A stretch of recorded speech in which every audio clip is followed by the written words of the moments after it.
Channel of Vadodara. Gujarat સરકારની સરસ્વતી સાધના યોજના અંતર્ગત ધોરણ 8 પાસ કરીને ધોરણ 9માં પ્રવેશ કરે તેવી વિદ્યાર્થીનીઓને આ યોજનામાં સાયકલ આપવામાં આવતી હોય છે।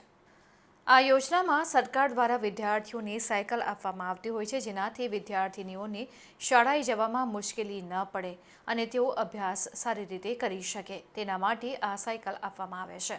વડોદરા જિલ્લાના સમાજ કલ્યાણ અધિકારી કે તકેદારી અધિકારી કે જે કોઈ જવાબદાર અધિકારી હોય તેઓએ આ સાયકલોનું વિતરણ કરવાનું હોય છે।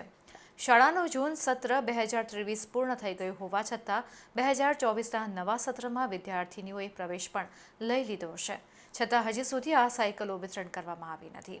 શિનોર તેમજ ડભોઈ તાલુકાની 1315 સાયકલો શિનોર તાલુકાના આનંદી ગામે શ્રી BL પટેલ શારદા વિનય સ્કૂલના કમ્પાઉન્ડમાં ખુલ્લા મેદાનમાં શાળા પ્રવેશ ઉત્સવ 2023ના લખાણવાળી ખૂબ મોટા જથ્થાના પ્રમાણમાં જોવા મળી। હવે સવાલ એ ઊભો થાય છે કે આ સાયકલો અધિકારીઓ દ્વારા ક્યારે વહેંચવામાં આવશે અને તેની રાહ વિદ્યાર્થીનીઓ જોઈ રહી છે। કેમ્પસમાં પડી રહેલ આ સાયકલોમાં ઘણી સાયકલોને કાટ લાગી ગયેલો છે, તો પાછળના પંખાની લાલ લાઇટ ગુમ થઈ ગયેલી છે। શાળા કેમ્પસના વ્યવસ્થાપકને આ બાબતે પૂછતા જાણવા મળ્યું કે જે તે એજન્સી દ્વારા આ કેમ્પસના ભાડા પેટીની રકમ સંસ્થામાં જમા કરાવેલી છે। શાળા સંચાલક મંડળની આ વિતરણ અંગેની કોઈ જવાબદારી નથી।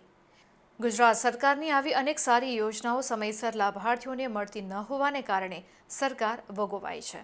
શાળા પ્રવેશ ઉત્સવ 2023ની સાયકલો નવું સત્ર શાળા પ્રવેશ ઉત્સવ 2024 શરૂ થયું, તેમ છતાં પણ સરકાર દ્વારા આ સાયકલો જે તે વિદ્યાર્થીઓને મળી નથી। તેની જવાબદારી નક્કી કરીને કસૂરવાર સામે પગલાં ભરાશે ખરા, તેવો સવાલ પણ લોકોમાં ચર્ચાઈ રહ્યો છે।